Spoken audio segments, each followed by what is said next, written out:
Hello and welcome back to the Sears Stadium here in Shropshire for AFC Telford United against Alfreton Town. Apologies for the delay this afternoon. Let me just quickly fly through the starting 11s for both sides. We've got, for the hosts, number 12 Joshua Gracie in goal, number 4 Jordan Piggott, number 6 Alex Fletcher, and the captain for the hosts, number 7 Charlie Williams, number 10 James Meadows, number 11 and main goal threat today is Dylan Allen Hadley, number 16 Oliver Cawthorne, number 18 Thakago Lashabela, I believe. We'll get that wrong a few times. We definitely will.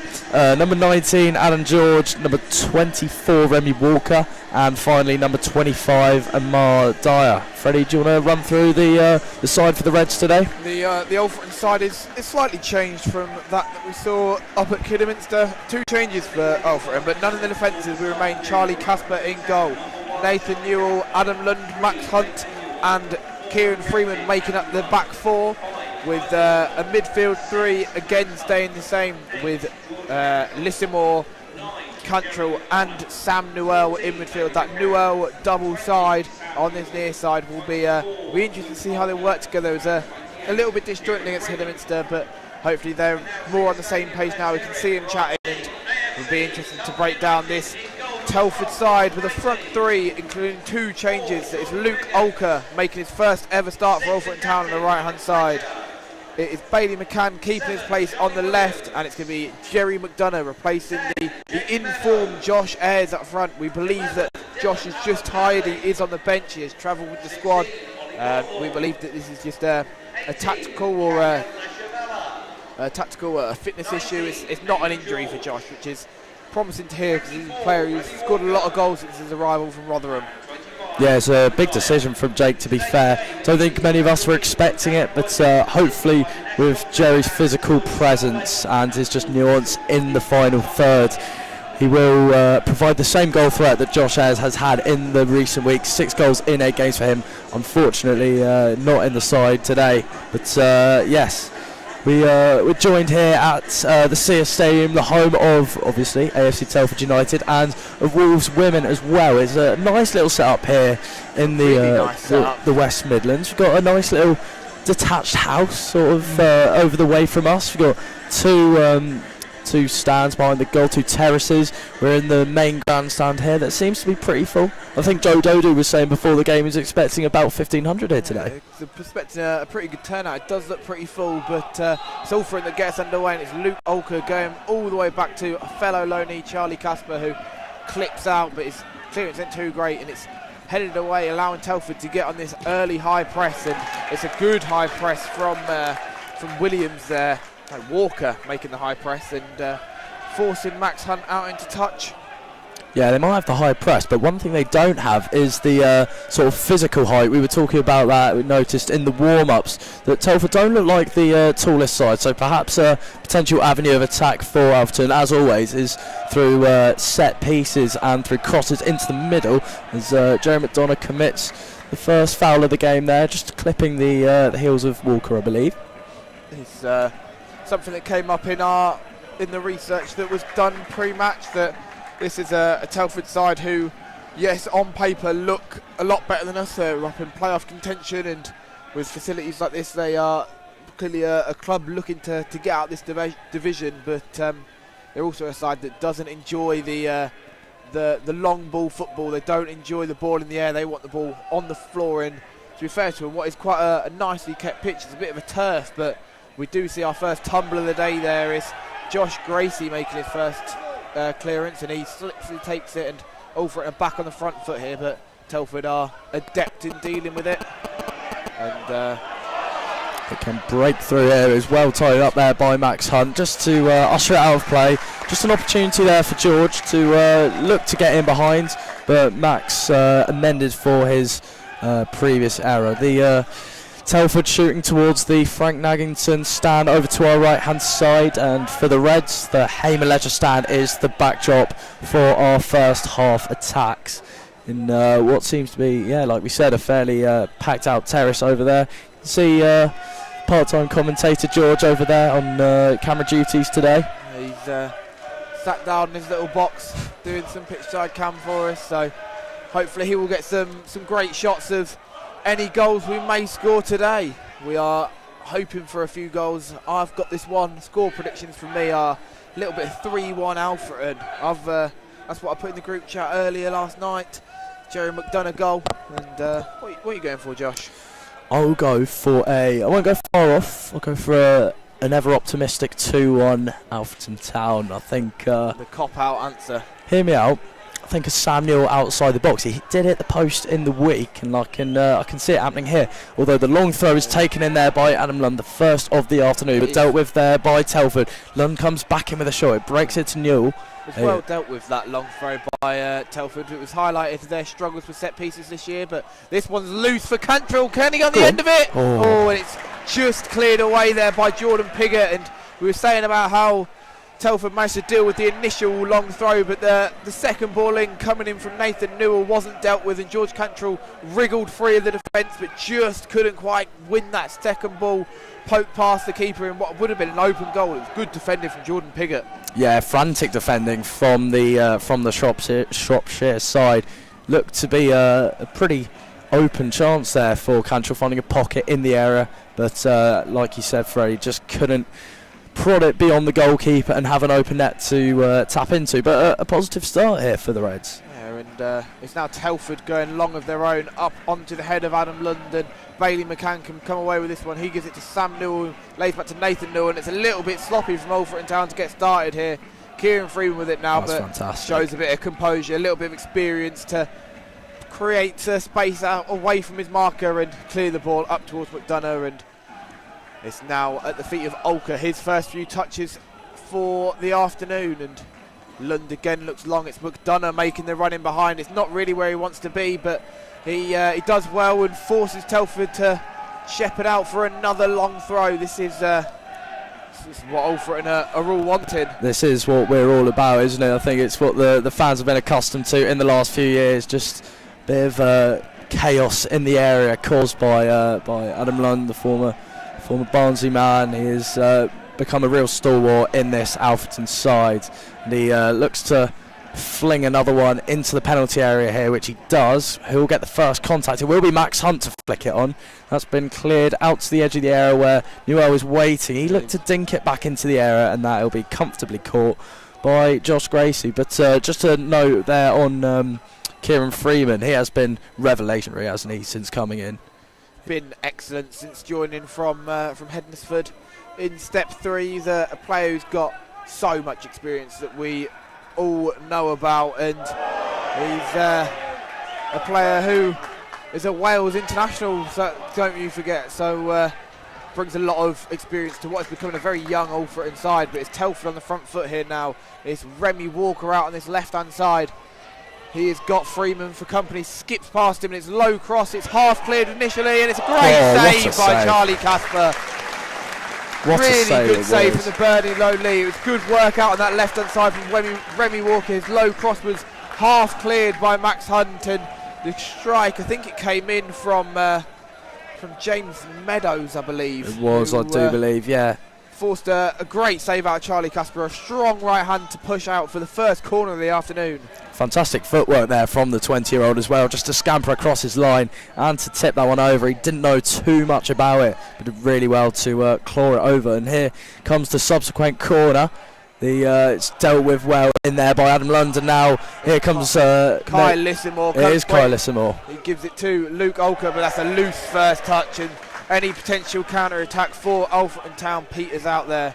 Yeah, I'm excited to see what Luke Olker can bring in today, the former Barnsley under-21 captain, who has joined on loan for the season. Been, as you say, handed his first start, and he has impressed. He got an assist on debut in that thriller at home to Merthyr, and I think he's set to be a promising talent for the remainder of the season. Yeah, he was really good when he came on against Merthyr. Took him a little bit of time to get up to speed. Was arguably at fault for their second goal, but more than made up for it. He woke up after that, and he was excellent. And here he is again winning the ball on this right hand side, and now it's George Cantrell who can come away with it, but he opts to go back to Max Hunt, and now Max Hunt thought about this point. He led to Nathan Newell, who is going to play this one up the line, and it's overcooked a little bit, and rolls through easily to Josh Gracie. Too much on that for McDonough. He doesn't want those ones over the top. He wants it into his feet where he can barge around with players and be a nuisance of himself. But Nathan Newell knows that. He's been in training with him all year.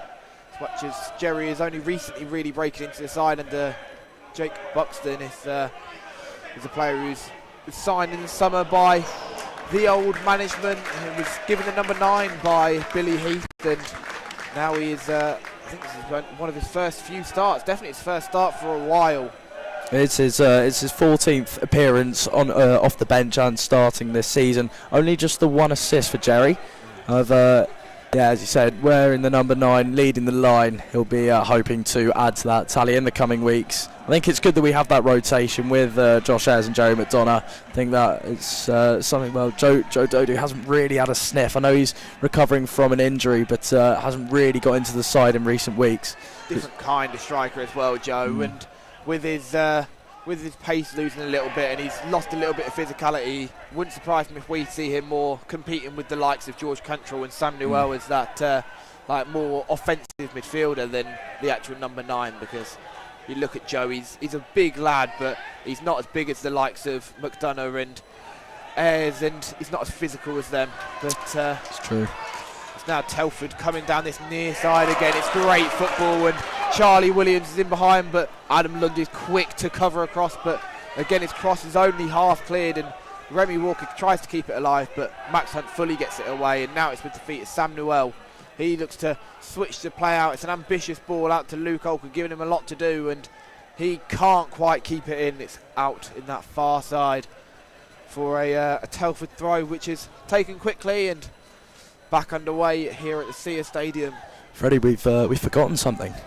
George Cantrell bingo. We have indeed forgotten George Cantrell bingo. Can we get in a quick one? I know we're sort of 10 minutes in, but it's never too late. He's recently served his suspension for 10 yellow cards, so I reckon we're definitely in for a George Cantrell yellow card today. I think he's on a clean slate. I don't think he was booked. He definitely weren't booked against Merthyr. No, he wasn't. I don't think he was booked against Kiddie. So I'm going to go little George Cantrell. 48. 48, okay. Just after the break. I see it. Comes out after half time. He's got a bit between his teeth, and he's going to smash through someone. But it's great work there from aforementioned George Cantrell, winning the ball in midfield, something he does so much. And this is Kai Lissamore showing his on the ball ability. Great play to break the press, and the referee plays the advantage on that foul from Jerry, and it's back with Kai Lissamore now out on his right hand side, linking up with Luke Olker, trying to work across into the box, and this one is deflected out for a goal kick. Good Not work. Sure about that one. Tricky for the linesman, I suppose. It's one of those, it's like the tussle in the corner. It's about who gets the last touch. Ultimately deemed a goal kick. Yeah, it's good work from Kai Lissamore, breaking through the press of 2 or 3 Telford midfielders there, and showing why he brings a different kind of energy to this side. Obviously, we know what we get with George Cantrell. He wins that ball a lot and leaves it back he knows he's not the most technical of players, and just wins it and gives it off to his teammates. That's what he's excellent at. And Sam Newell is much more of a playmaker, likes to sit deep, get plenty of touches on the ball. And if Kyle Lissamore can be this driving force in our midfield, he's no Declan Rice. He's about a foot shorter than Declan, but if he can provide that kind of ball carrying in midfield, that would be a great addition from the former Kiddie man. He made his debut against his former side, and I thought he looked pretty good. What about you? I think he was probably up there for in the man of the match shouts, to be honest. I thought he dominated the centre of the park fairly well for the majority of the 90 in a game that was very, very sort of end-to-end, scrappy, no real chances. I think Lissamore really shone in that centre of the park.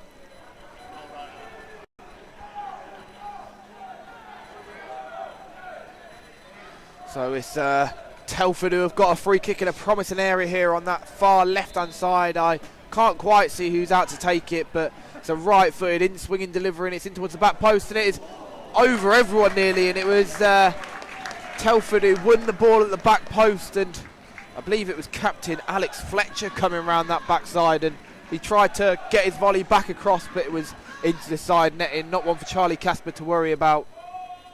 Yeah, good opportunity there. I think it was a dangerous position, as you said. Fletcher just arriving late onto the scene, straight into the side netting, and now Casper can replay with a goal kick, which McDonough gets onto the end. So Cantrell just can't take it under his spell there, but he'll do what he does best to try surging and winning the ball back. But it's with El Capitano and Lund now. Looks it to Max Hunt, and it will be triangles in the defensive third.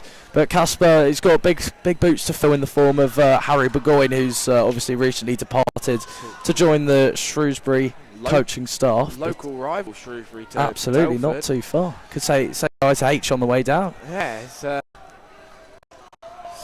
was a big loss losing H, and him going back to Shrewsbury is obviously he came through in this area, and it's the club he was at before he went to Morecambe, I believe. Spent a lot of time there, so it's a nice personal move for him, isn't it? Yeah. I think he'll feel at home there. Not that he didn't with Alfreton, of course, but we'll miss his sort of his distribution, shot stopping, just two of his key assets. But Charlie Casper has showed positive signs on Tuesday night. Yeah. Already made a good save today as well, Charlie. So yes, indeed. Coming in with a good pedigree from Burnley, was at Grimsby to start the season as their backup keeper. Did make a couple of appearances in their first team, so if he's deemed good enough for League Two, he is 100% good enough for step 2 of non-league. So very happy to have Charlie here, but poor distribution there in the Telford defence. It's Kai Lismore getting on the end of it, and can Alfred look to attack quickly, but Telford, to be fair to him, quite quick back into their numbers. 9 men behind the ball. Only George left as this solo press to Hunt and Lund, but Hunt's ball out to Luke Olker was fantastic switch of play, and it's now Cantrell with it in midfield. Cantrell playing much higher today than he was against Kidderminster. He's definitely in a 10 position. That's a great switch again from Kieran Freeman. The ball coming left to right, and Nathan Newell works the corner in this near side. The first Alfreton Town corner of the game, and be interested to see who goes out and takes it. Sam Newell has taken a couple. It does look like Kieran Freeman is going to shuffle out and take it. Obviously, last time I was here on comms, we thought he could score one, but it was credited to McDonough. Was indeed. And we are crazy Merthyr game. Was a crazy Merthyr game, and with the scout report saying about this lot not liking crosses, not liking the ball in the box, a floated Kieran Freeman delivery could cause similar chaos to what we saw at that Merthyr game. Yeah, absolutely. I think this one will look to go straight on the goalkeeper, which it does. But it is dealt with well. It's a good defensive header there from the Telford striker, but the second ball is going to come in from Nathan Newell. It's in towards Adam Lund, who hits the deck, but no real appeal from the captain, so I feel it must have just been a tangle of legs. But it's now Kai Lismore collecting his second ball, looks to try and break the press, but loses it too easily. But Adam Lund steps out to keep Alfreton in possession of the ball, and Telford really not been able to get their foot on it too much. It's been Alfreton have been really dominant in possession so far, and even with the change in style from Jake Buxton, I still wouldn't call us a ball first team. But that seems to be the play we're going with. The Telford pitch is really quite nicely laid, and we're playing the ball about on the floor and making the most of that. But the ball is now forward up towards Cantrell, but headed clear, and Sam Newell goes in for the challenge, and it's now Nathan Newell and Alfred pressing really high, but Telford do excellently to break that press, and it's number 24 Remy Moore comes forward and lifts forward towards the number 11 Alan Hadley, but he was offside, and Alfreton let off with committing a lot of men forward to the press there, and Telford showing their quality, why they are so high up in this division and breaking through that press. But the linesman flag comes to Alfreton's blushes as it was danger man Dylan Allen Hadley breaking through there. Yeah, absolutely. Just going back to what you're saying, there's real sense of confidence about Alfreton in possession. You just saw those switches of play being taken down really comfortably, and it's really refreshing to see, to be fair. I think some really spirited performance in the last few weeks have really rejuvenated this Alfreton side. I think that the players know that we're not too far off being safe of relegation. We definitely have the ability to do so, and it's just about getting the results on the board, like we'll be hoping for today, really. I think the players know that we're good enough to not get relegated from this division, but That's the position we currently find ourselves in, and the performances of recent weeks, of recent months really, have shown that we're a good enough side to be out of this, and the results just haven't quite gone our way yet. But it's Telford coming forward again. It's great work there again from Alan Hadley, breaking down the left-hand side. He took a heavy touch and hit the deck and claimed the foul, but was waved away by the referee, and it's going to be another Charlie Casper goal kick. Yeah, not for me, that one. It was a promising position and a little burst of pace. You could see the idea the Telford winger was going for, but it was well ushered there by Morgan Freeman. Just using his experience, his many years with Nottingham Forest, Sheffield United, Derby County. He's local to the area. Yeah, Oxford. He's a proper journeyman, and he's been real shoulders of experience since arriving at the Solana Stadium. But he'll come back into action here, number 28, as he goes shoulder to shoulder with Dylan Allen Hadley. Now here come Telford looking to move through the thirds, but they'll knock it back with patience. Forced back, as I think they've got a right-footed left back, which is definitely. They could well do. That's definitely a foul. That is Kyle Lissimore there, bursting 10 through. James Meadows is going to be entering the referee's book here, no doubt about that one, as Kyle Lissimore picked his pocket and showed us that ball carrying ability again. Wouldn't great foul in midfield and getting one of their defenders on an early booking. Yes, their number 10 is a left back, which is all kinds of wrong, but if we can get him sent off, then we ain't got to worry about that anymore. Reminiscent of Wilfred Bonney playing up front and wearing the number 2, isn't it? Yeah, it's a mismatch of number and position. Steve Sidwell, number 9 at defensive midfield. Exactly. Nice man, Steve Sidwell. He's a good lad. Have you met him? I have met him. He's good mates with my dad, and went to school together. As Kieran Freeman's ball is into the box, and first contact is a Telford one, but Bailey McCann collects his second ball and looks to jink past his man, but is picked up. He was doubled up and out there, and now it's great. It's good pace from the Telford forward line to break forward, and Luke Olker is shrugged off by Remy Walker. He's been a man very involved, and now it is out with Alan Hadley on this far side. Alfreton back in their numbers, back in this 4-1-4-1, this 4-4-1-1 shape, and getting back and regrouping is forced Telford back. It's number 4, Jordan Piggott, coming forward with the ball. Number 16 is Hawthorne. He lays around, and it's Alan Hadley who's going to have a pop from 25-30 yards there. It's ambitious from the informed winger, but he fired that one miles over Charlie Casper's goal and into the Alfreton away end.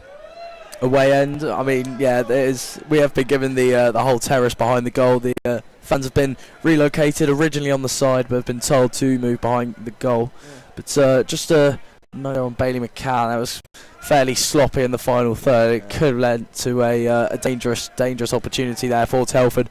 Luckily, that one was put straight, as you said, straight into the abyss behind the goal. But McCann hasn't really hit the same heights as he had when he first came in, but he'll have an opportunity to run here. Jerry tackled him, I think. But I think he did, but I mean, I'd happily let Bailey McCann prove me wrong here, but he lost it again. Just not being able to replicate that form he had when he first came in, but he's still a player who does possess all sorts of energy and creativity in that final third. Jerry, strong challenge. Strong tackle from Jerry McDonough going after that loose ball, and there's big appeals from the Telford fans around us. It feels like a challenge that Jerry didn't really need to make, and it's definitely left the Telford player in a heap. And he's one of those players, isn't he, Jerry McDonough? He will leave his mark on this game and on the Telford players. I don't think it will be anything more than a yellow card. Yes, it will be a yellow for Jerry, but it is an early yellow for Jerry. It is, and it did feel like a bit of a rash challenge there, in all honesty. A proper striker's challenge is, as many commentators have said before, it was Jerry on Jordan Piggott, and he's now walking gingerly. It's a strong challenge on that left foot of the Telford number 4. Yeah, you do have to be careful, don't you? I know we obviously don't have VAR at this level, but the Premier League, you see strikers dropping back quite often and putting in a hefty one. And that is exactly what Jerry McDonough did there, but he will escape anything more than just a yellow card, and we will get back underway here with a Gracie free kick, looking to put it into deep into Alfreton territory here, which he does. Will be George Cantrell gets up well and lays it off to Jerry McDonough, who slips, and it's fantastic from Jerry McDonough. And Lissamore is tumbled over as well. And it's another early yellow card. We're 20 minutes in, 3 yellow cards in this match. This one is going to be number 16, Oliver Cawthorne, going into the book. Not a betting man, but I think 3 yellow cards inside the opening 20 minutes wouldn't have been on my bet slip. But that just shows the feisty nature of this one. I mean, 7th against 22nd. It's an important battle at both ends of the table, and it's really come into life in the early exchanges here, as Kieran Freeman will look to hoist this one into the penalty area. It's a free kick, quite central, just a few yards beyond the halfway line. It's George Cantrell who wins it. And the ball is loose with Adam Lund in the box. He goes down, looks at the ref, nothing from him. And the ball is now cleared by Telford, only as far as Nathan Newell, who's going to look to hoik this one back into the box, but that's poor. He took it off balance, and Telford still not really cleared their line. Sam Newell with it now, and that's Max Hunt in nosebleed territory out with Bailey McCann. He can get across into the middle. It's a good cross, but well cleared by Telford. Line still not cleared. Sam Newell with it, but good bit of skill in midfield from the number 24, Remy Walker. Really great play from him. He looks to find Alan Hadley, but good sweeping from Charlie Casper, and McDonough is going to give chase to this dead end, but really good play from Alfreton Town there. Telford not managing to clear their lines, and Sam Newell, Nathan Newell keeping that ball alive, keeping on their second ball, and putting this Telford defence under a lot of pressure. Half of their back line is booked already, and that's more of what Kyle Lissamore can give us. He's already won 2 yellow card fouls. If we can keep him running in this half space, the 16 and the 10 do not know how to deal with him. As there's another one up the line for Luke Olker to give chase, giving this number 10 James Meadows a difficult day, and that chasing that dead end has won a corner, I believe, as the Telford players aren't happy with the decision, but the referee has given a corner, and it's Luke Olker's hard work down that right hand side has won a great opportunity for Alfreton Town. Yeah, really good play in the penalty area there all round from Alfreton in the last 5 minutes or so. It was, as you say, very tenacious play there from Olker. That's what he can bring to this starting 11. Similar profile to Bailey McCann, just winning something out of nothing there, really, as Morgan Freeman will look to clip this one into the penalty area, which he does. It's going to fall here to no one in particular, but Freeman has the chance to recycle. He has a shot, and Max Hunt has scored. Alfreton Town take the lead here at AFC Telford. It's a great finish. It's unbelievable scenes. It's Max Hunt at the back post. It was a vicious strike in there, wasn't it, from Kieran Freeman over on that right hand side. It was a good original save there by Joshua Gracie, and there was Max Hunt unmarked, the big man. I don't know how he's gone unmarked there at the back post, but it's a striker's finish from the centre back. It really is. We find him so often in these left inside channels from set pieces. He finds himself at the back post there so often, and it was Freeman's effort back across who struck it fiercely, and Gracie's save, as you say, was a great one. Pushed it wide, but pushed it straight to Max Hunt, who took it first time on the full volley and volleyed into what was a pretty much open goal. And for all of the things that Max Hunt provides to this side, the defensive organisation and the unbelievable aerial ability, a first-time volley is not what I thought he had in his locker, but an excellent goal from the big man. It was brilliant, wasn't it? And just see there Charlie Casper celebrating with those away fans. That is things you love to see here. It's joy for all of those in red and black here today.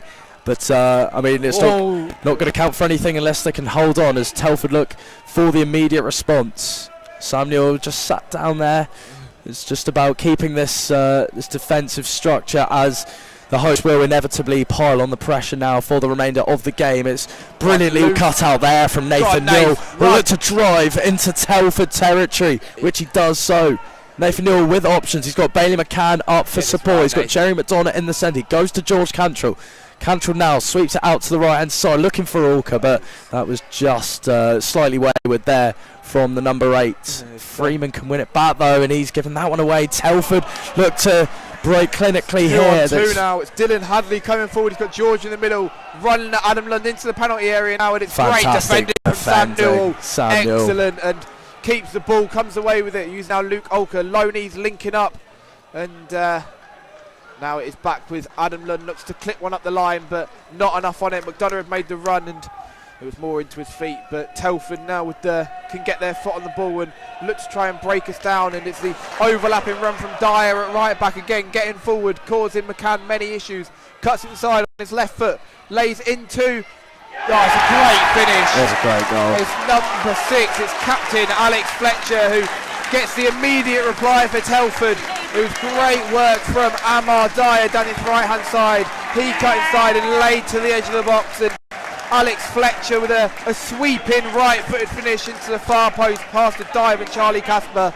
It was a great strike from the Telford captain, a controlled effort, and this game sparks into life. We've had a couple of early yellow cards and now 2 goals in quick succession. Who could be on for a bit of a barnstormer here. A bit of a thriller, yeah, as you say. It was a really, really well manufactured equaliser for the hosts.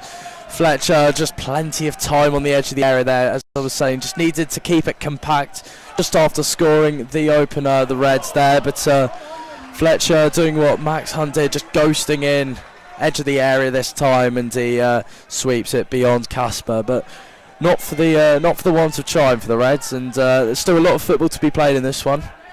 And but that is a slight setback just so soon after the opening goal. George Cantrell is will he be penalised here? Is definitely a foul, and George Cantrell bingo.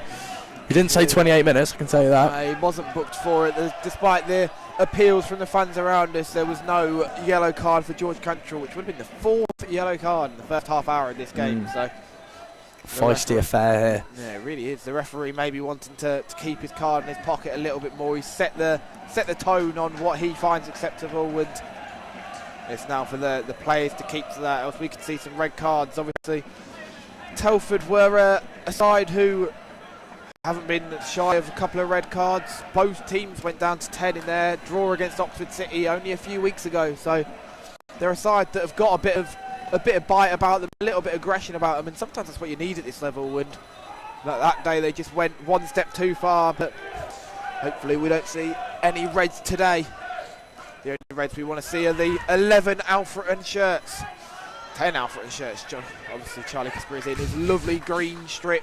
We do always compliment the goalkeeper attire, don't we, on away days. However, Telford can look to breach Casper's net once again as the ball is played in, and that is just too long for Charlie Williams there, and Nathan Newell will be able to regather possession as he goes long towards Jerry McDonough. That's just a bit too high for him. He's a tall striker, isn't he, Jerry? But that was asking a bit too much of him there. It really was asking a lot.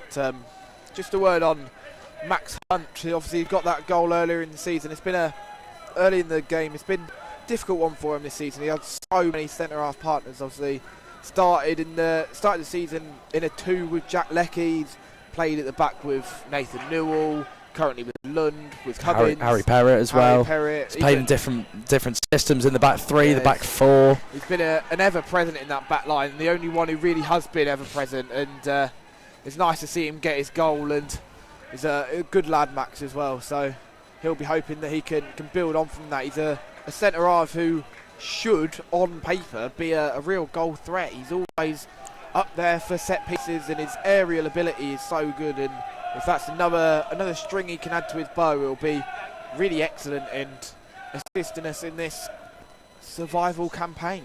Yeah, I think just a real positive about this team that Jake Buxton has put together is the real presence of leadership. I think in every position you've got someone, you've got a player, 2 players even, who are like proper leaders on that pitch. And I think centre back, although we don't have the numbers, we do have sort of real leadership and grit and determination in abundance, as Samuel is bundled over there on the centre circle, and now Telford can look to counter once again. It is George, and he's laid it off over here to the Telford winger, who looked to cut inside. Lays inside to Oliver Cawthorne, and Telford working it well, and it's now Zalesha Bala, and he lays forward, and it's a strong challenge from Nathan Newell. The Telford man has stayed down from the challenge, but the referee has waved play on, and Alfreton still struggling to clear their lines, get their foot on the ball, and Kai Lissamore gets a touch on it there, but again Alfreton not getting on these second balls, and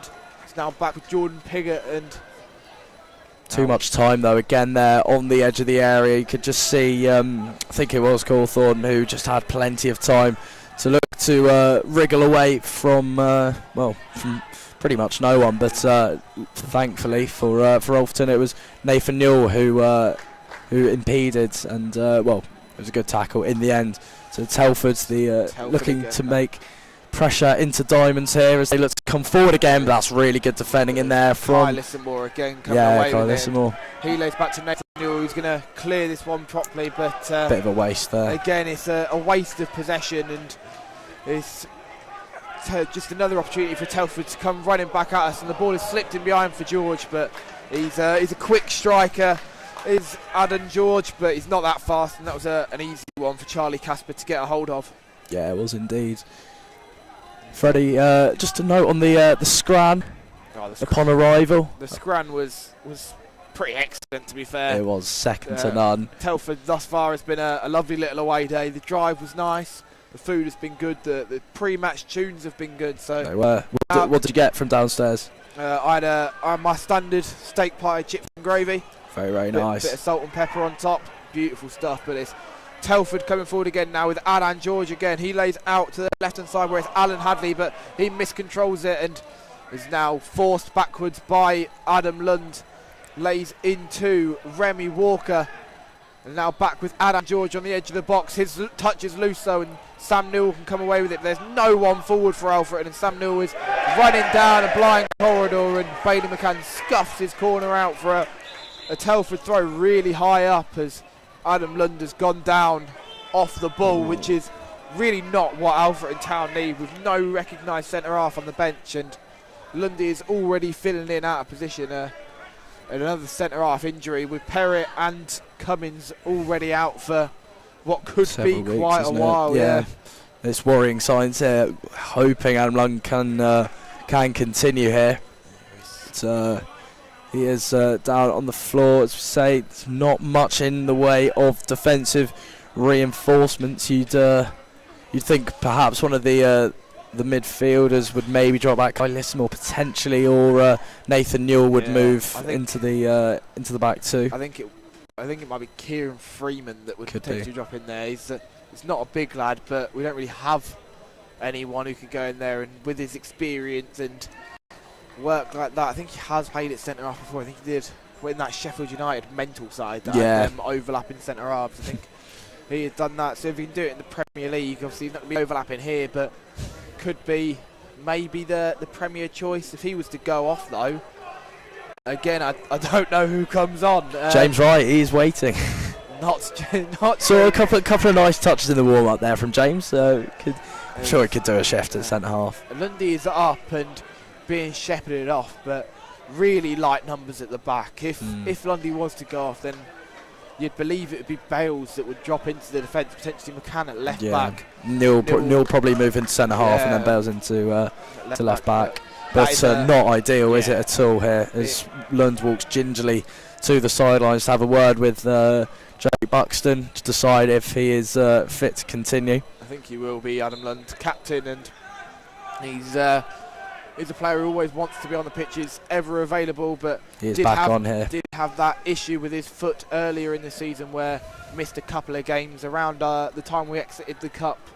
So he is back on now, and he's out here shepherding Alan Hadley, forcing Telford back again, but everyone is in the Alfreton Town half here, and it's now Piggott with a slide pass into the front line, back with Piggott, and he switches out to Alan Hadley, but he can't quite get on the end of it, and it's a let-off for Alfreton Town. They've sat back in their blocks there, and it's captain Alex Fletcher, the goal scorer, who's tried the tried the beautiful pass, but the scenic route. Yeah, the scenic route. That is a great way of putting it. And Alfreton fans behind the goal not happy about something. They were going on to the linesman, although the decision has gone in the Reds' favour. That is an offside. There's no difference between it being taken where the offside would have been given. No, it's true. But Casper will get us back underway with a goal kick, which he throws forward, and will be reclaimed by the hosts in the centre of the park here as Alan Hadley looks to wriggle away from Freeman, whose perpetual, never-ending press has forced a throw-in for the Reds here. But Adam Lund is back on the pitch. He is moving a little bit more freely than he was before, which is good to see, but perhaps one to keep an eye on for the rest of the game. And that one's gone on forward towards Alka, who'll chase it down, no doubt. And Telford can regain the ball. That's nice interchange there, but given away straight away there. There's Max Hunt sweeping up, and then Casper showing off his distribution technique there, and fires it back in. It does feel like that Alfreton goal, that Max Hunt goal, really woke up this Telford side. Since that goal's got in, they've been all over Alfreton, who haven't really been able to get their foot on the ball, and they've struggled to play their game. It's been all Telford since their goal, and they've got their goal, but they keep pressing, and it's difficult for Alfreton to see out. They'll be looking to try and get their way back before the half-time whistle goes, and try and look to get back in the lead before the half-time whistle as well. That'd be really helpful. Everyone knows that just before half-time is the best time to score. Yeah, it completely changes the complexion of the half-time interview, doesn't it, for Jake Buxton? Should Alfreton get a goal, or should they concede a goal, as Telford come forward here? But it's really good defending in there from Max Hunt. It goes behind for a corner, which Alfreton would expect to obviously dominate in the air and hopefully clear this. But there's no denying Telford's form in front of goal this season. It's 68 goals in the league so far this season in the last 35 games. They do average 1.9 goals per game, so they are definitely a force to be reckoned with. They have the third highest goal difference in the league as well. But, they'll look to come forward here through a corner as it gets whipped in out by Lund. Contact, and it's Telford trying to keep it alive with the second ball, but they can only poke out for another goal kick, and this is something that Alfreton need to get on top of. We need to keep possession from our set pieces, and too many in this first half have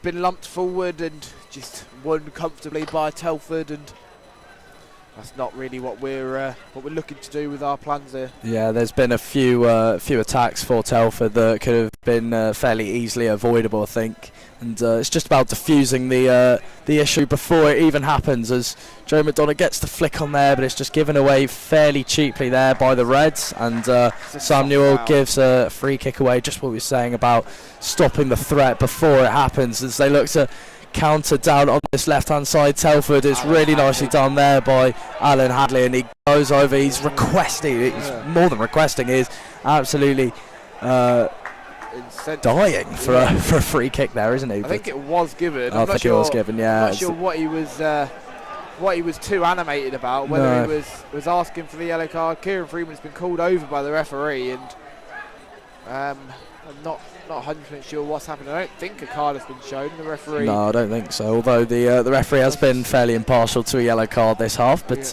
no, we'll just restart with the Telford free kick, and and Freeman is judged to have tripped the onrushing Alan Hadley there, but he has been a bright spark for Telford in this first half. Caused a hell of a lot of issues for us so far. Kieran Freeman's had a rough morning, and afternoon, and that's a clear route to goal for Telford. Whenever Alan Hadley gets on the ball, it's his ball, but the free kick comes in now, and it's a diving defensive header from Max Hunt, and now second ball is won by Cantrell, put out for another corner, and the pressure is building more and more on Alfreton Town, as Telford really looking to turn the screw and get this goal just before the interval. Yeah, I think it would be good if the Reds could go into half-time at 1-1. I think that would.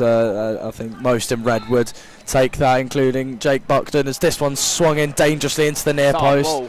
Just smashed out of harm's way there by Bailey McCann. No, it's Definitely a host's corner, and they'll reload from the same position as they just taken, as plenty of players in white in the area, and that was cleared away by Max Hunt, only as far out for another Telford throw. Straight into touch again though, isn't it? And it's just the danger. It's a very quick throw there that's collected nicely there by George, but smashed out of harm's way for the first time in what feels like quite a while for Alfreton.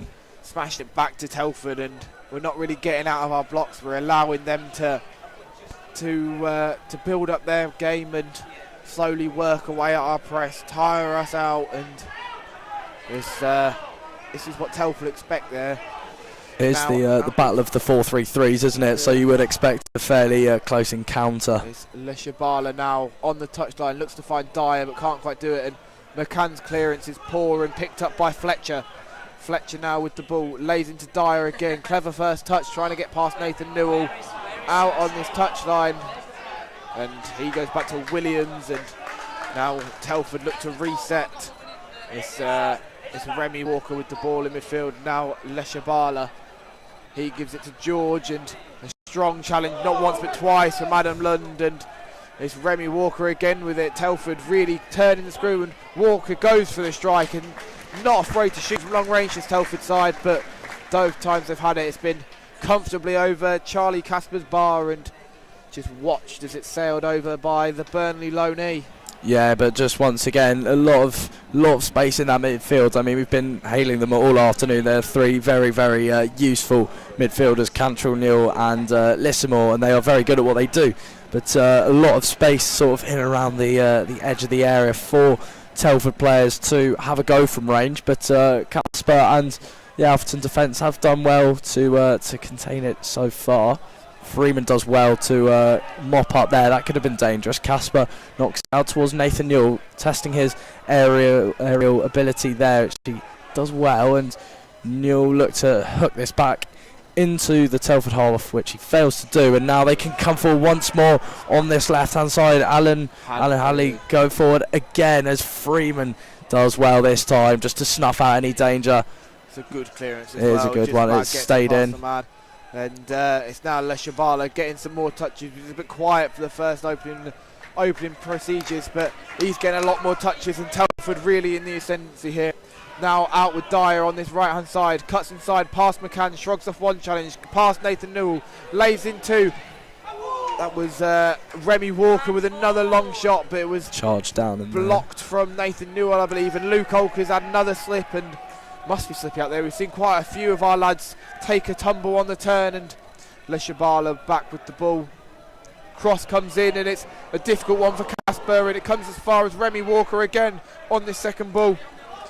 Shepherded outside the box, and George Cantrell with a strong challenge. Large appeals from the Telford fans around us, but the referee waves away, and Alfreton really struggling to hold on for the rest of this half as the 45 minutes have been played, and we will wait to see what the fourth official signals. 3 minutes. 3 minutes, and it feels like that's 3 minutes where Alfreton need to hold on, and it could be 3 minutes for Telford to find their goal, which they really have deserved. But that ball forward for Alan Hadley was ambitious from, I believe it was Meadows playing that one through, and it was left to run by Charlie Casper.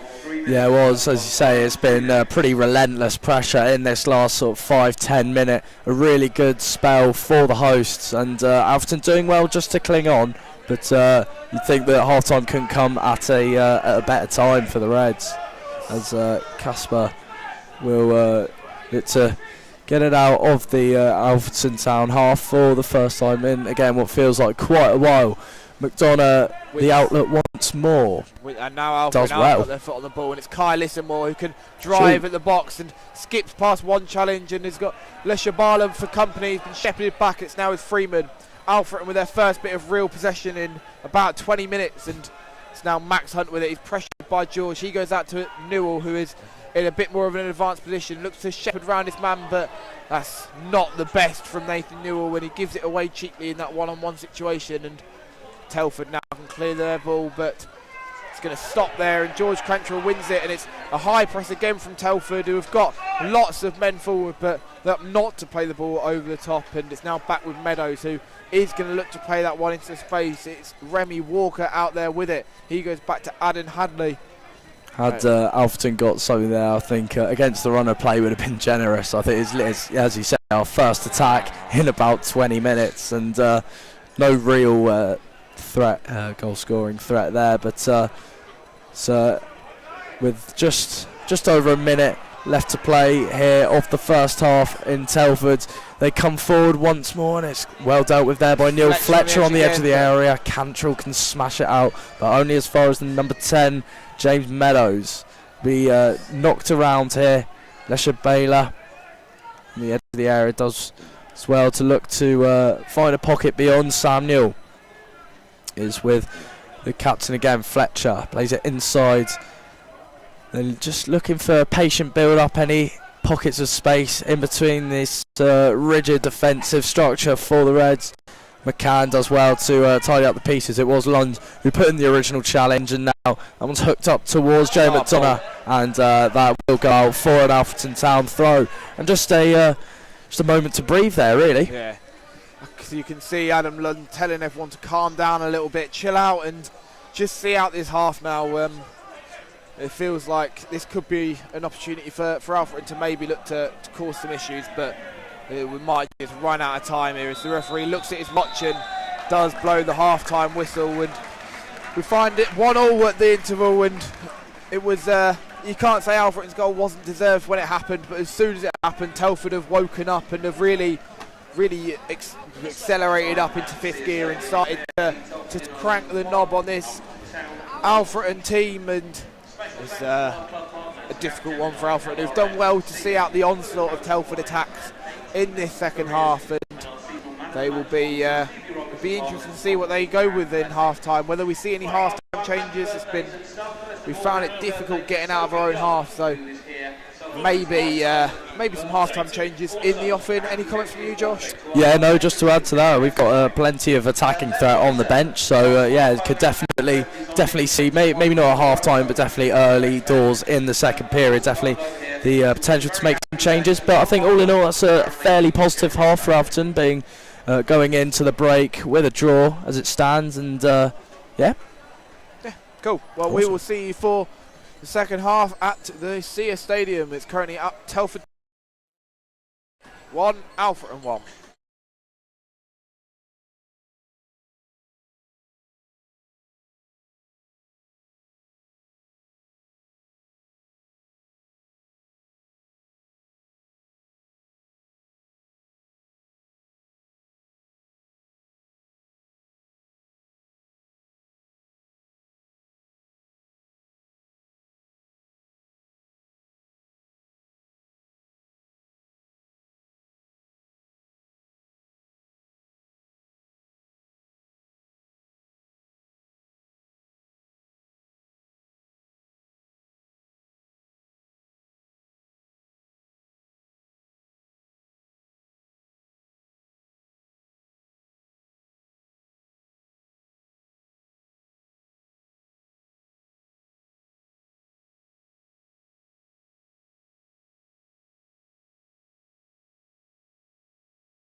Hello. We are back. We are back for the second half. We're back a little bit early because we missed you. We went a bit mental speaking in Scottish accents, so we did indeed. We've come back early to get us focused back on the game. Players still in the dressing room, but there is a severe lack of subs out for Alfreton Town. 3 of the bench have gone into the dressing room, so could potentially be seeing quite a few changes for the visitors. Yeah, we'll wait and see. It's definitely dropped a few degrees here in Shropshire. However, it doesn't retract from the spicy nature of this encounter. Just going back to a little recap of the first half. Alfreton took the lead inside 20 minutes thanks to Max Hunt's pile driver at the far post. It was a really good finish from the centre half. And however, just a few minutes later, it was Captain Fantastic Alex Fletcher with a well engineered finish into the far corner to draw level for the hosts.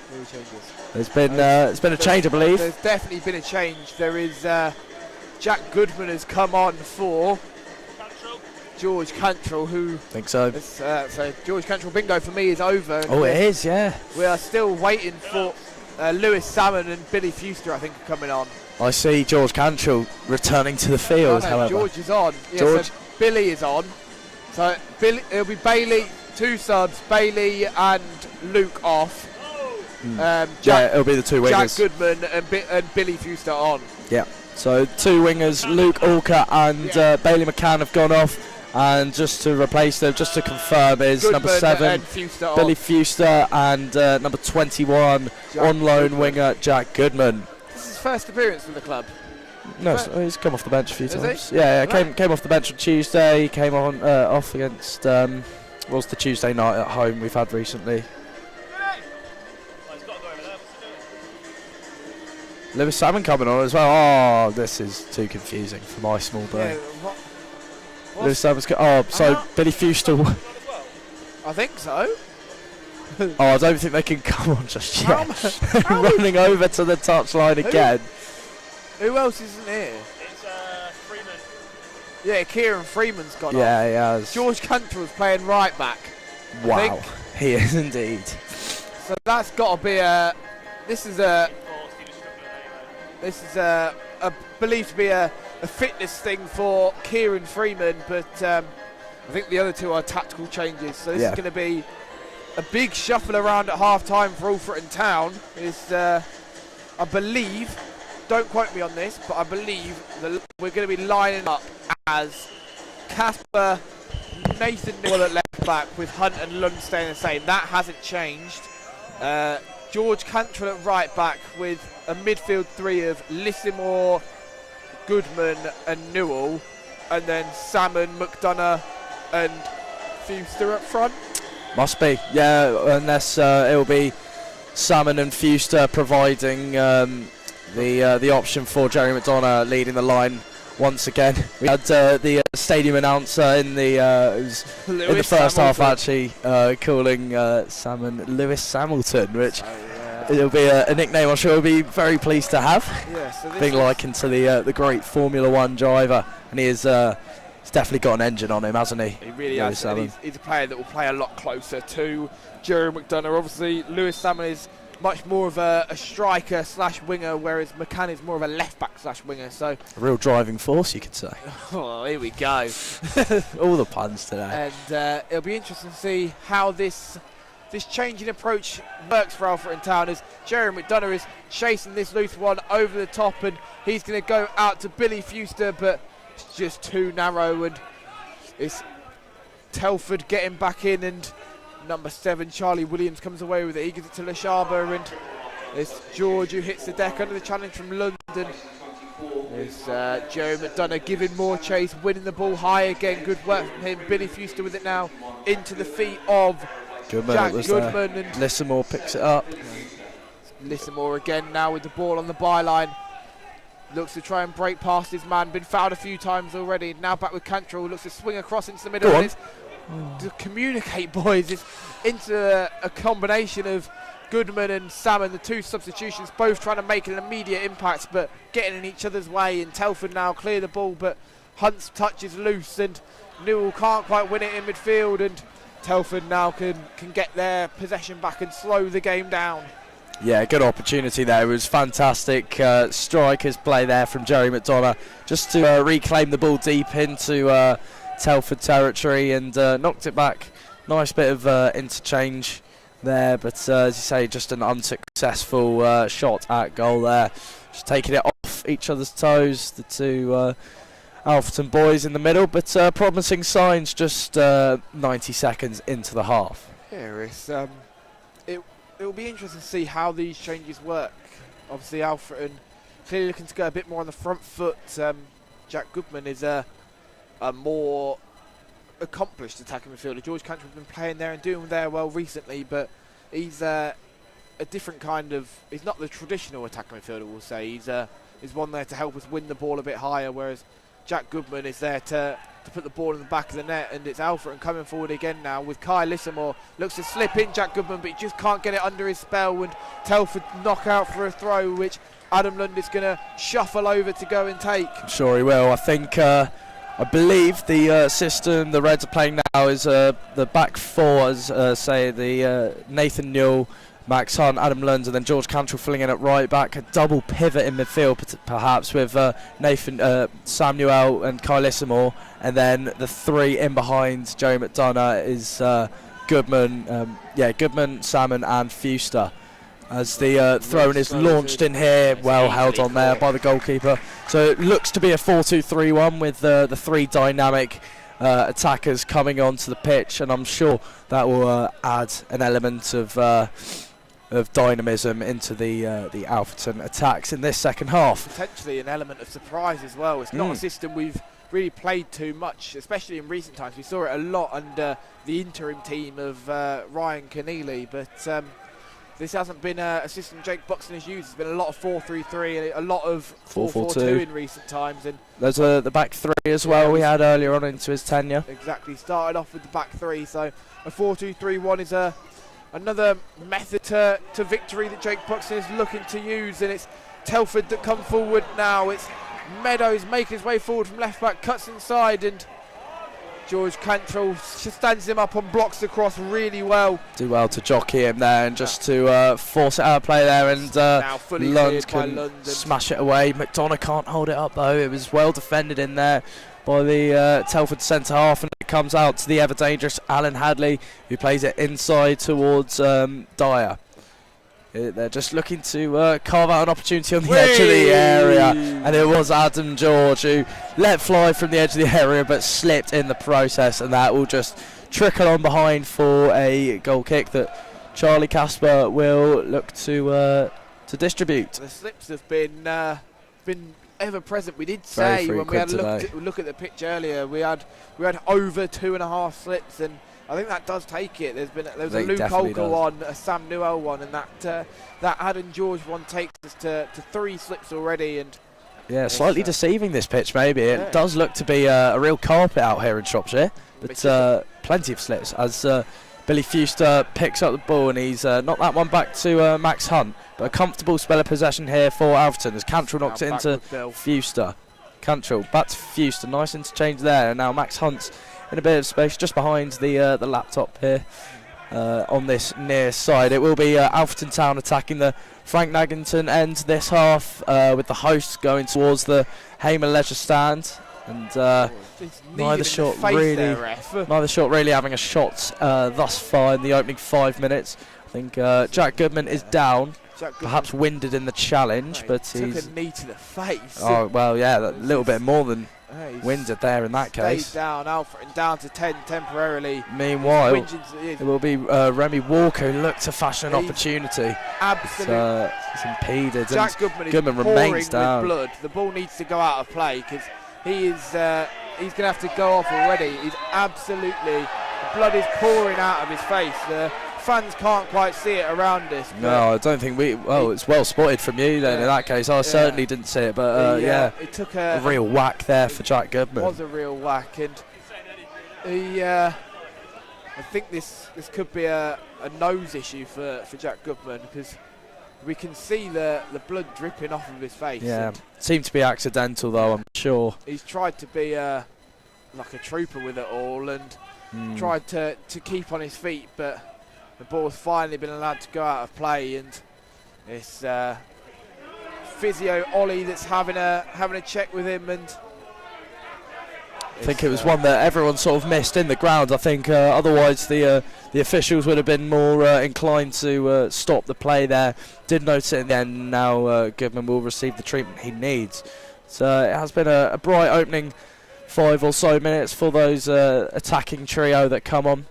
It's only just come on. It's his first real significant minutes for in an Alfreton shirt for Jack Goodman, and he will be really disappointed if he has to go off so early. He's been strapped up by Ollie, so it should be okay. I would have thought he's gonna carry a battle scar for the remaining time of this half, but I think it looks quite cool. It really is going to be. It's the head bandage is equipped for Jack, and it's going to be carrying around that war mark, showing that he's willing to get stuck in for his boss, demonstrating to Jake Buxton that he's willing to put his head on the line, quite literally. Yeah. And he is now back up on his feet. He's been good to see. Passed for concussion by Ollie, and he's going to have. I think she's having a quick bit of water, and yeah, he'll be good to go shortly, I'm sure. Here, Jack Goodman. We will restart play here with a Telford drop ball. It will be the left back. Well, the temporary left back, Meadows. Left back, he wearing the number 10, but playing in a defensive position, which is slightly strange to see. But we have just about got our bearings here. 52 minutes into this encounter as Telford look to come down the other end here. It's fantastic from Dyer. Looks to play it into the box.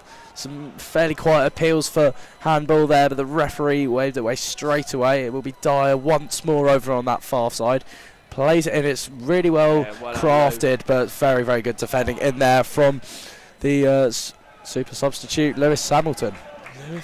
Sorry, I'm gonna be saying that a couple of times this half, I'm sure. Telford now coming forward again. The ball at the feet of Lesher Baylor.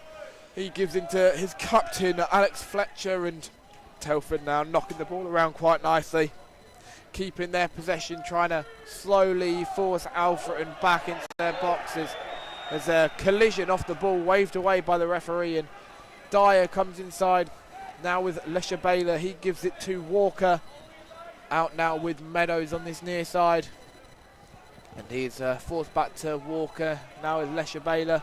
Telford just probing it as Alfreton defence, trying to find a way through, holding it about 25-30 yards out of play. Now back with Jordan Piggott, and he goes out to Williams on this right hand side, cuts in left footed cross into the box, headed out by Max Hunt, and now Alfreton need to get their own bit of possession back. It's Jack Goodman with some work, trying to get the ball forward towards Jerry McDonough. He hooks forward again but hits the deck, and Telford back in possession. They can try and come forward at Alfreton again. It's Kyle Issamore shepherding his man, now back with Remy Walker, out to Charlie Williams on this left hand side, right footed cross this time in towards the back post. It is well dealt with by George Cantrell, out for a Telford corner, their first of the half, and Alfreton had that really quick start coming out of the blocks, but since then it's been all Telford, and this is a set piece which they'll look to get their centre halves forward for and cause Alfreton some problems. Yeah, it was a dangerous ball in there from Amar Dyer. Well defended there by Cantrell. It was one where Casper wasn't sure whether to come and claim or to put behind, but it is played in the subsequent corner. It's not really dealt with. It will be Telford who can mop up, but it was Samuel has been pulled back there. Wild defending, and I believe the fourth yellow card of the encounter is shown here. Yellow card number 3. It was number 3. It's number 4, but it's yellow card number 3 for this Telford back line. Their left back and both centre halves now booked. Really something that Alfreton can make the most of with runners like Lewis Salmon and Billy Fuster on the field now. It's get them running at them and try and isolate them and force them into a decision, because if we can work a red card, that's really going to swing the tide of this game. As Casper's ball forward is won by Telford, first ball, second ball won by Telford, but Lissimore looks to find Newell Salmon with the ball over the top, but it's out into touch again for Telford, which Dyer gets us back underway. Now with Piggott, back with Dyer. Alfred looking to press a little bit higher now. Yeah, you make a good point there, Freddie, about the runners, the energetic wingers that Jake Buxton has deployed will look to get at the, as you say, the 3 booked Bucks defenders. It will be interesting to see if that's the avenue that Alfreton look to take this half. Lewis Salmon especially is definitely can expect to run at his man and cause issues, but sadly Lewis Salmon is running at the one man who hasn't been booked in this Telford back line, and it's Cantrell now stepping into midfield, plays from right back and plays in towards Jack Goodman, and right idea there from the number 21, just looking to play it round the corner there to Billy Fuster. He's a big lad, Jack Goodman, isn't he? He is. He looks very, very much built for this Alfreton Town side. He's clearly is someone identified recently by the recruitment team as someone that is going to fit this Jake Buxton system, so we'll be hoping to see the best of him and what he can provide to this side. As Kyle Lissamore, another recent arrival, loses the ball high up, but it's strong tackling really there from Sam Newell to win the ball really high, but he's now all that ground he made up. He's played back to Nathan Newell, who's in a difficult situation. We're forced all the way back to Charlie Casper, who now goes long up towards McDonough, who's going to win this flick on. No, he's not, and it's Sam Newell who can win that second ball, and Jerry McDonough is on the end of it. Now back with Max Hunt. He's going to look for this switch out to Billy Fuster. It's a difficult one for Billy to take down, and it's well defended by James Meadows, and he plays up to George, and now it's with Remy Walker breaking in midfield, and he cuts inside, left foot shot. It's a great really block good by there from Adam Lund. You can see him celebrating with his teammates there. That was a really, really important interception there from the captain, as Remy Walker was ready to pounce there, wasn't he? It was a dangerous attack for Telford. Just came from the switch of play that Fuster couldn't really control. It was a successful good skill out there from Dyer, but can't quite get past Newell on the second attempt, and now Alfreton looking to counter. We've got numbers in the counter attack here, and Jack Goodman's touch is just behind him, plays out to Billy Fuster. Alfreton a 4-on-4 here. Billy Fuster looks to run at his man, already booked his Meadows, but it's good defending from Meadows, and Shepherd's out for a corner. Good counter attack there from Alfreton Town. First time we've really been able to break at pace, and that is something that the changes that Jake Buxton has made is something that he's hoping to bring to this side. As in front of those travelling fans as well, wouldn't they just love a goal from this corner? Billy Fuster going over there as well. Obviously we got the first one from a set piece. It was a reworked set piece, but a set piece nonetheless, and Billy Fuster is over this corner. Targets like McDonough in the box, it's over the top of everyone and headed clear by Telford, in the ball now with Max Hunt in his left wing position. A great ball into the middle, and McDonough was the target for it, but McDonough was offside, and it's a let off for Telford, who think about taking this one short. The offside definitely wasn't there. No, I don't really know what the linesman saw in that one, to be honest, but just brought to the end a fairly promising position for Alfreton there. I think just saw Sam Osborne, well, that's what his nickname as, Ozzy, go back into the changing room there. But he's here, and he is just getting back to full fitness.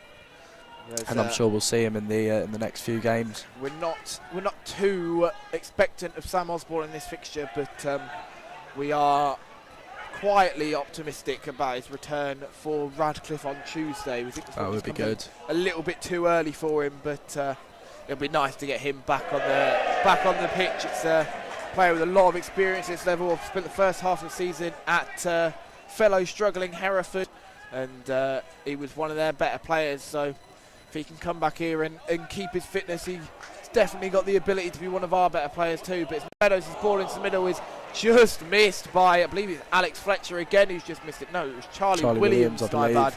And it's now Alfred looking to come on the counter attack again. Lewis Salmon going to break infield and gives it to Jerry McDonough, who slows the game down a little bit. And Sam Newell now in possession in midfield, goes back to Max Hunt. Now with Nathan Newell, he's going to look to lift it over the line, but it's a challenged for by Lewis Salmon, and McDonough keeps it alive. Really great play there from Jerry McDonough, and Lewis Salmon goes for the optimistic one through Alex Fletcher's legs, and the Telford captain is equal to it, and he gets his side back on the front foot. Back in possession now, it is Alex Fletcher He gives it to Alan Hadley, the danger man. Cuts inside from this left wing and gives into Leshabela. Now with Williams, who gives out to Dyer. Dyer's been a great player for Telford so far this match. A player who I didn't know much about coming into this one, but he's been someone who's quite impressed me in this fixture. He's done well getting high up the pitch and been an issue for Nathan Newell down that far side. Yeah, he's a very promising player, I think, Dyer. He's fairly young still, and he's broken into this Telford side. He's had a string of good performances, but they look to come forward this time with Alan Hadley, but he just couldn't wriggle away from Adam Lund's challenge. But it will be brought down here by Dyer as he looks to show off his attacking acumen once more. Dyer cuts in, lets fly, and is really well held on to there by Casper. It did take him just a couple of attempts there to hold on to that one securely, but ultimately did well to put his body behind that curling effort from Dyer. It was a promising position, yeah. Popping up in all kinds of positions. Traditional right back there, picking up in the left wing positions, and been given the licence to roam by his boss, and something that he is making the most of, getting a good shot off there. But it's now Chester coming forward again down his left hand side. It's Alan Hadley. It's George Cantrell for company. Great into the penalty area. Alan Hadley hits the deck and the referee waves it away, and it's a corner for Telford. I think George Cantrell is asking for any potential booking for diving on Alan Hadley there, as there wasn't really much appeal from the player. There was some appeals from the fans around us, but they can't really see too much. And he has had a couple of those, however, George Cantrell. He's had a couple of scuffles on the inside the penalty area. Rather, he definitely had one in the first half. A little 50-50 shoulder barge that was waved away by the referee. There's a bit of a scuffle ensuing here in the penalty area. The referee just having a word with, I believe it is Dyer and Jerry McDonough. But it will be swung in here from this near side. It's gone fairly deep and it's flicked on, and Telford have taken the lead here. It was number 16, Oliver Crawthorne, and Charlie Casper beaten at the near post. I think it is being claimed by Crawthorne. I'd be surprised if that was off of the Telford man. It looked like a miscommunication between, I think it was Max Hunt and Charlie Casper, who Casper came for it and didn't quite get all of it, and whether that goes down as a Ollie Cawthorne goal or an own goal for one of the Alfreton players back there, it's a difficult one for Alfreton. Conceded from a set piece is something that we've not been able to get on top of. We've been struggling from them all year, and it's a difficult one to concede. Sucker punch there for the Reds. I think we started the half fairly well here. We are 20 minutes in and had a couple of promising positions. However, that is a real setback. Just as you say, a miscommunication in the penalty area. Fairly avoidable once again, and Alfreton now find themselves with a mountain to climb in the remaining 25 minutes or so of this one. Nathan Newell now looking to get his side an immediate response. The referee, the linesman has given it for a throw-in, but that's not what Jake Buxton, the travelling Alfreton fans and the Alfreton players would have wanted.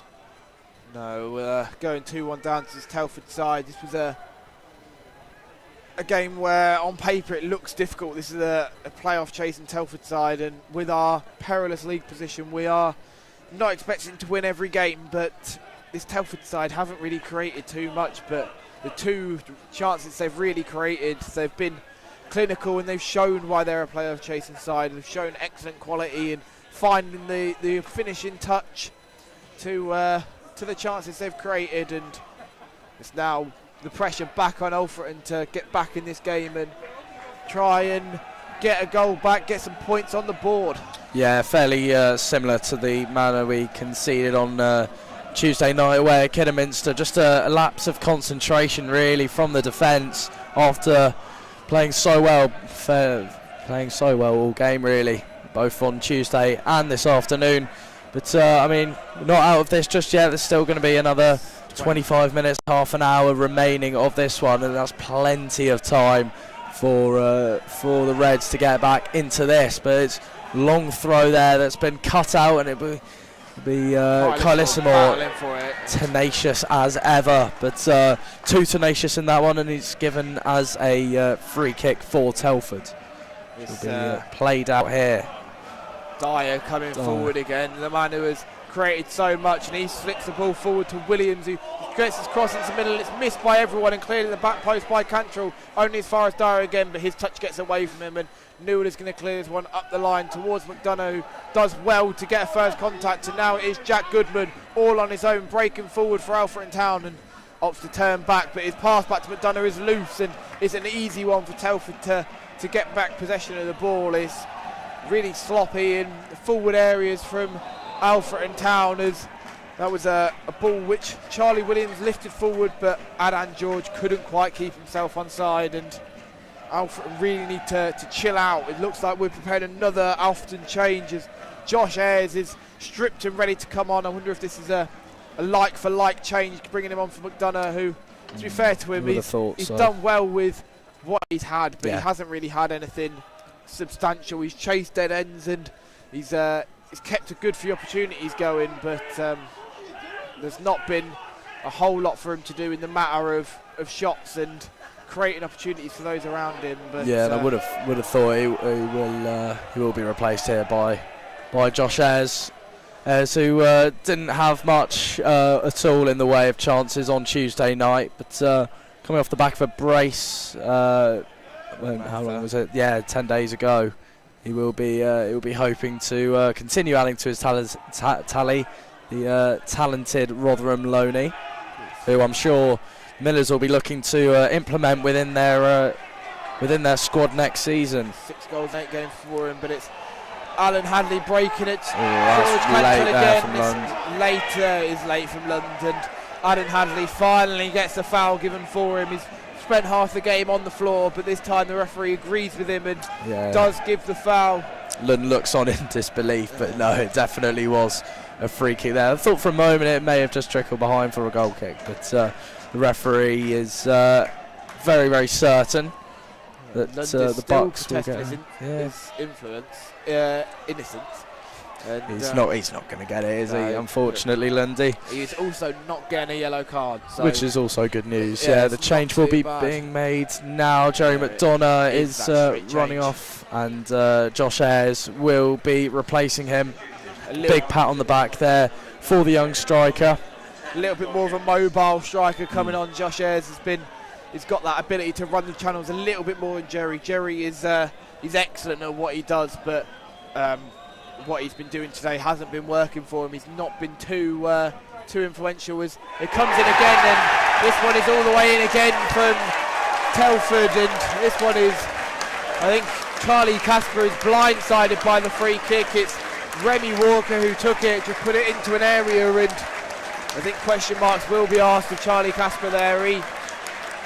We'll say he was blindsided. It was Max Hunt who made a run across his vision, and Casper saw it late and it just dropped into that far post, and that's a second set-piece goal for Alfreton to concede, and a really disappointing one. It's a soft goal to concede. Yeah, it was a fairly unnecessary free kick in the first place. Charlie Casper just failing to organise his defence once again, and as you say, really, really disappointing, that one. It's just flown all the way in. A real lack of communication, it seemed, in the penalty area, and another set-piece goal, which we normally pride ourselves on going forward, but it is equally important that you defend them as well. And now, well, the mountain that Alfreton had to climb before has turned into Everest.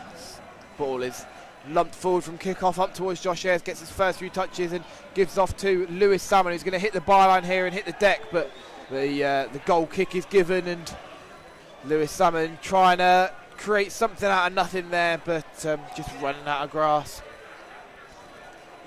And it's going to be Telford now 3-1 up. They will look to try and see this game out now, you believe, entering the final 20 minutes.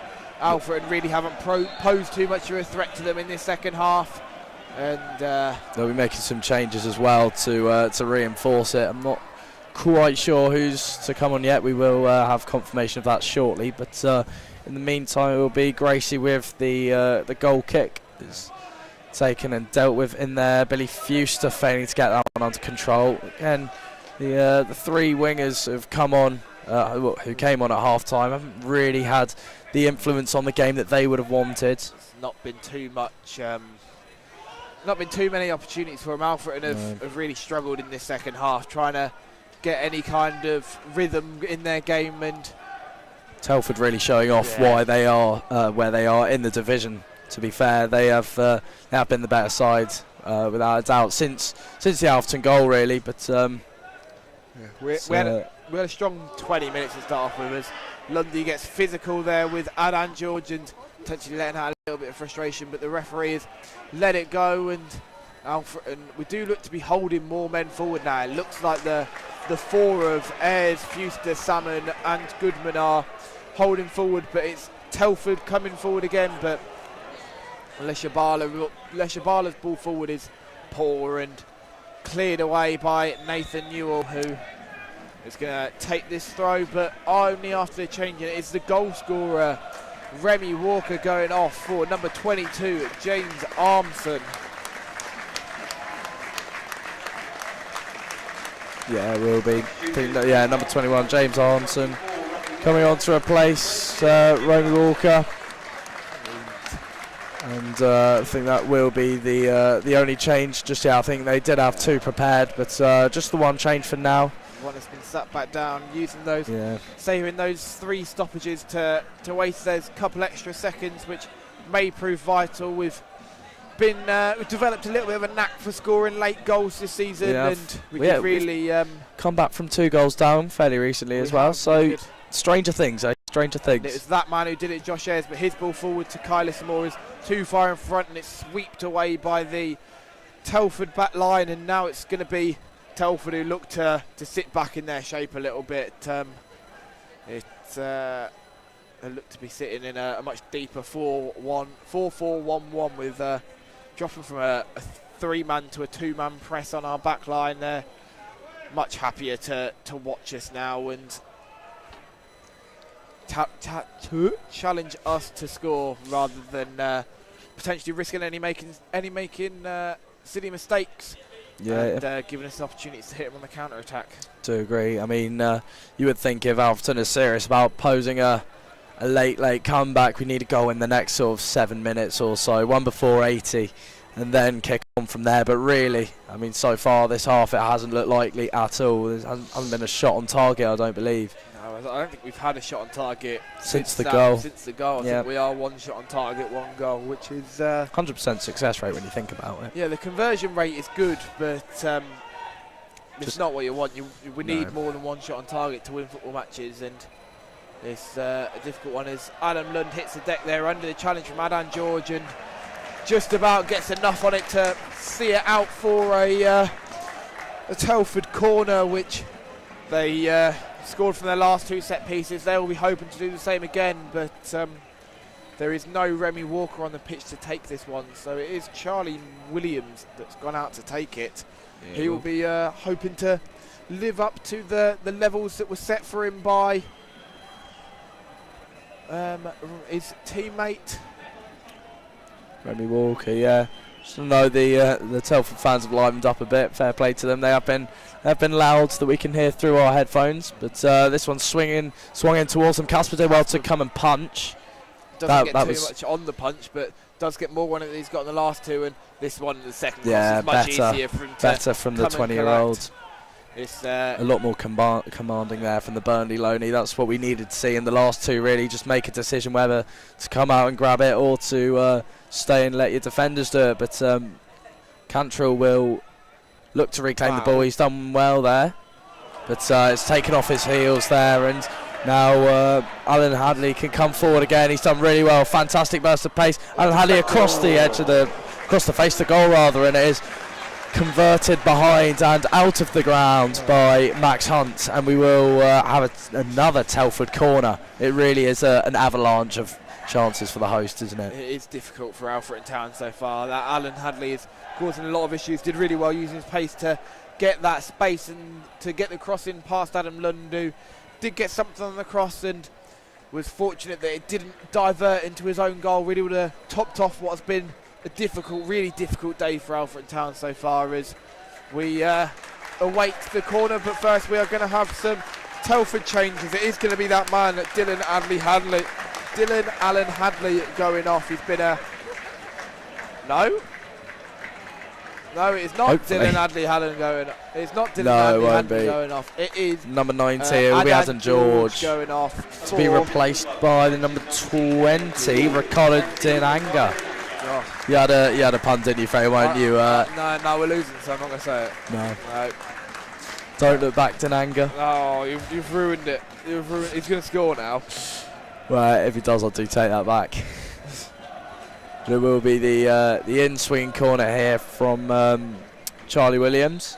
It's just a one change again from Telford, but yes, Charlie Williams to take this in-swinging corner. It's deeper this time and missed by everyone. Adam Lund is involved in another penalty appeal. This time it's on Alex Fletcher at the back post, but waved away by the referee, and Lund has gone out to take this throw immediately. He knows that we need to get this ball forward, and his throws are a great way of us doing that. Gets us right up to the halfway line. Ayres flicks on, and Fuster can't quite win the second ball. Ayres does though, and it's now lifted over the top, and this is one for Jack Goodman to chase, but just loses the foot race at 2 Meadows, and good play from him to evade the press and lay off to Captain Fletcher. Now with Leshabala. Yeah, just to know, you can tell when Alfreton do miss Joe Cummings. He has been fairly revelationary since joining the club, and with his goal scoring threat as well as his defensive acumen, he is a real presence at the back, and he has been sorely missed in recent weeks for the Reds, but be hoping he'll be back in the next few weeks. Losing Cummins, Burgoyne and Perrett all in quick succession has been really big blow to what was a pretty settled back four and back five, sorry. As much as Kieran Freeman has come in and has been excellent, he's the only really have the fit fitness, right back, does he? yeah. And our numbers are thin at the back, and it's starting to see in our recent results. And it's Telford coming forward again with Charlie Williams winning another corner. It's Nathan Newell this time that's knocking out into touch, and it's going to be Williams that takes 1,100. Joe Dodu wasn't far off. He did say 1,500 he was expecting, the Alfreton striker, but 1,100 here today in the Sears Stadium. Call is taken quickly by Telford, and the cross is now manufactured in, and it's missed again by Charlie Casper, who gets it on the second time of asking, but not after giving Dinanga his first sniff at goal after coming on. Yeah, he did well there, Casper. Just eventually, it was another dangerous cross in. Has really been the thorn in the side of Alfreton today, but did well to hold on to that one. I'm sure the more times he gets exposed to situations like this, the better he will improve. He's still got a lot to learn, a long way to grow, and I'm sure he'll have a very high ceiling in the future. Yeah, and this just Telford really snuffing out anything that Alfreton try and string together. Any ball over the top, they've got the pace to deal with, and we're not dealing with our aerial superiority enough, and anything that's going into Josh Ayres is either struggling to get enough of a contact on the initial win, or we're not getting on the second balls. But after a strong challenge from Adam Lund, Alfreton can come forward again, and it's 22 that stayed down. James Armson, who's come on, and he is hobbling up on that left leg, glances a look at the referee, and it's now holding his elbow. He needs to decide what hurts before trying to play it off, as one is left on Adam Lund there, and he's stayed down, and it's Billy Fuster trying to get on the second ball but can't quite, and it's Fletcher coming away with it now. Adam Lund really moving gingerly as Telford look to come forward. Yeah, he landed on that right leg, didn't he? The one that he had injured. He's just crouching over now. He picked up a bit of a knock in that first half. He was deemed fit to carry on, but yeah, just hobbling around their Lunds. That's potentially one to keep an eye on for the remaining 10 minutes plus stoppage time. Can really tell who the substitutes are, can't you, for Telford? The clean shirt and the clean shorts. I think everyone else is caked in mud here. Yes, they've been in the wars so far, Telford. It's pitch is held up, to be fair to them, though, and there's a lot of them that have got dirt marks strapped across their kits, and there'll be a big job for the kit man. I'm sure he's used to it, though, as the cross is in, and that one is well collected by Casper. He's read that well, and it's good getting a bit more confidence into him after what's been a rough second half for the young Burnley man. Josh Ayres too physical there. Adjudged to have been too physical. I didn't think there was too much in there. I thought it was just fairly good strikers play. I don't think it was going to amount to too much, being the furthest forward there, Josh Ayres. But we will restart with a Telford free kick, which is really nicely crafted here by the Bucks, and it is played into. Oh, and it has gone into the back of the net. It's a fantastic finish there. It was James Armson, down that left-hand side. Not quite sure who tucked it in at that far post. It's Alan Hadley who tucked it in at that far post. It's a really well-worked free kick, and George Cantrell was baited out of position. He's not a right back, and he showed it there. Got baited out, and the ball was knocked around him easily.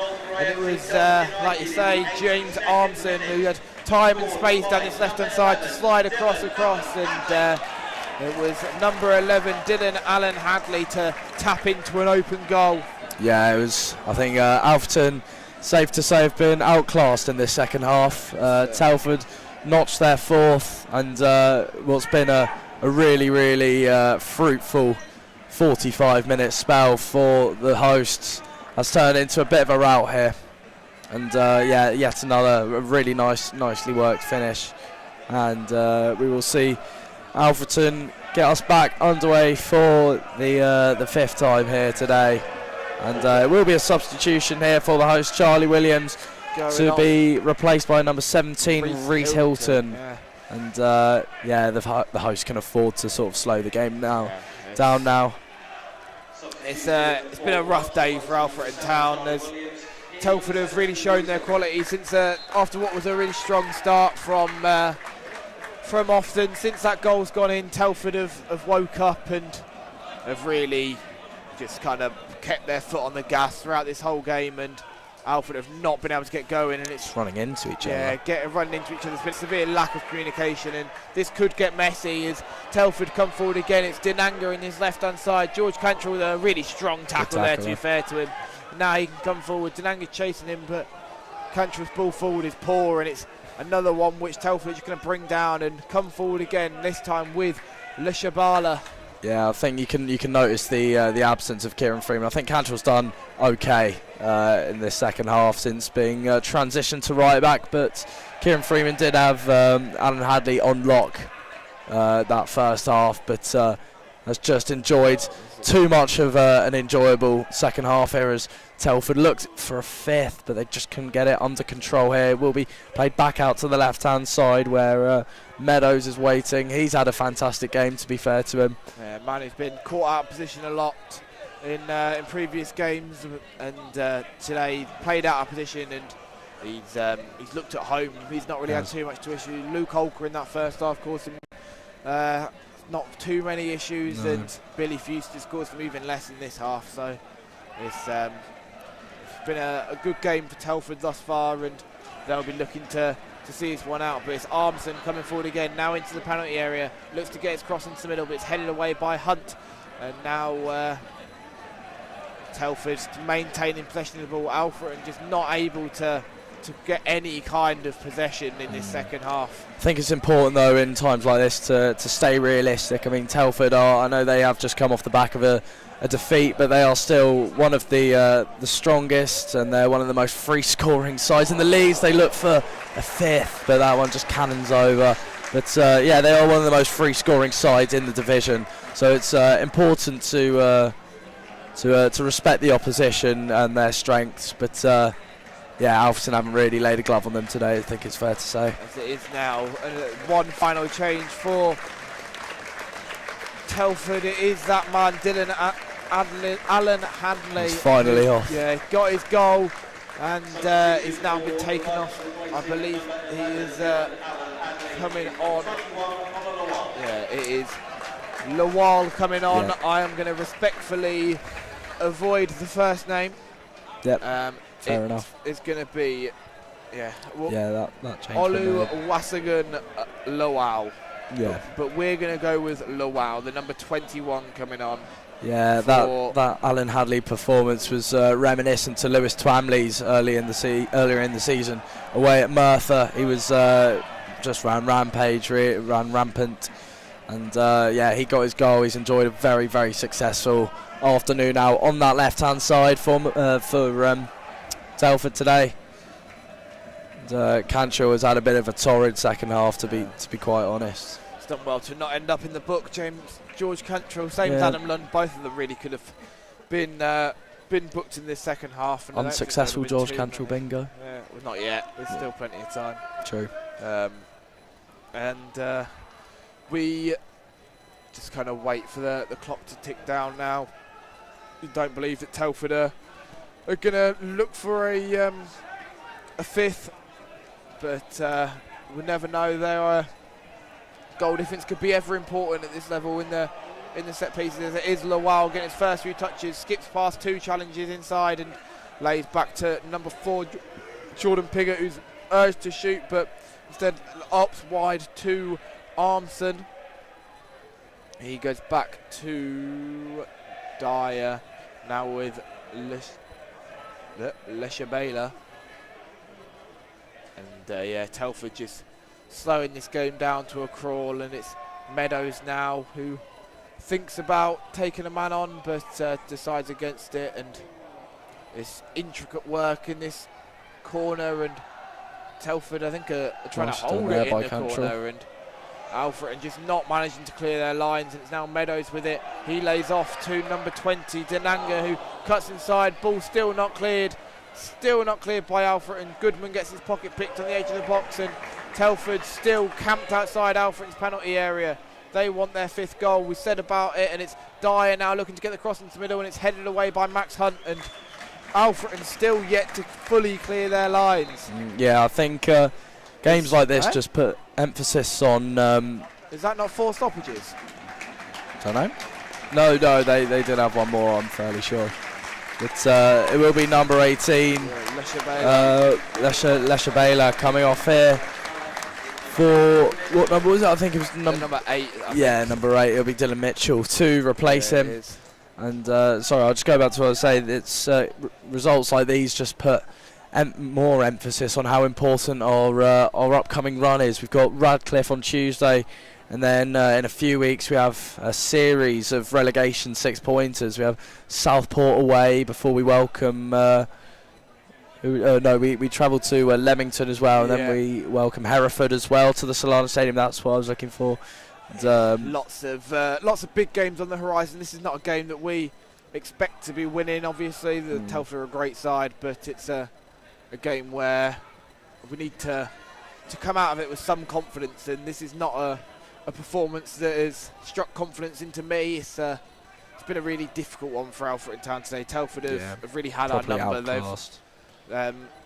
They've known our game plan, and they've nullified it really, really well, to be fair to them. So I think some solace can be found in the fact that Alfreton looked very, very promising in the opening 20 minutes. Obviously got the opener, and there was a great finish from Max Hunt. I think we were very dominant of possession in the opening 10 minutes at least, and so I think we can find some positives in that. However, pretty much from the 25th minute on, it's been all Telford. I think a first shot on target there for Lewis Salmon. I don't even think it'll count really. Just a free kick will be given to Alfreton as they look to seek a consolation goal here. We have reached the end of the 90 into stoppage time here. The referee has signalled, I think, 3 minutes of added time. Will be 3 minutes, I'm fairly sure. 4 minutes. I'm not sure if much will come of it. This is going to be a Alfreton set piece, so the first one of the half real set piece we've had, and it's going to be a Billy Fuster ball into the box, and it's cleared away at the first man, and Telford getting on the second and third balls, and now that's an Alfreton throw. It's not. Well, I think another positive can be found in the fact that it's not too much of a trek home, to be fair. Yeah, an hour and 20, wasn't it, on the way here? Yeah, not too bad. As the man of the match is announced as Oliver Cawthorne. I'm not quite sure I agree with that. I think this Dyer has been the best player on the pitch. He has really controlled the game from right back, and it's not a position you'd normally see control from, but who would you say has been the standout performer in red today, Freddie? If you had to choose one. It's difficult to pick one, but I'd say Max Hunt got the goal. Yeah, he did. And he's been pretty steady for defensively, but we're attributing 2 of our errors conceded down to a lack of communication at the back, and that is partially on him. So it's difficult to pick a man of the match today. Maybe Nathan Newell, but yeah, for his defensive work. But yeah, it's not the best day at the office. There's been no real stand-up performer, no.